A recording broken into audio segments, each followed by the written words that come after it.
dive deep into the darkness in your heart. Bismillahirrahmanirrahim. Assalamu alaikum and welcome back to my YouTube channel.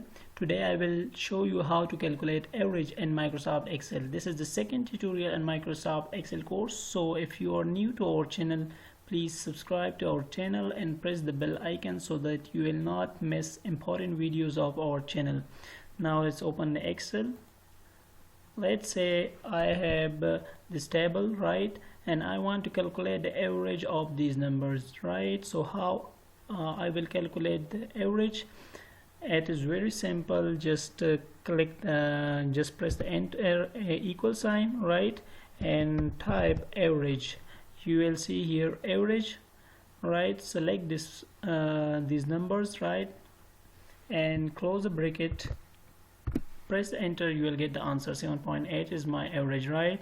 Now another way to calculate the average is just select the cell, go to the home tab, and here you will see the AutoSum. Click on the drop down of the AutoSum. You will see here average. Click on that average and press enter. You will get the answer. So this was how to calculate the average in Microsoft Excel. Stay tuned for the next tutorial. Thank you for watching.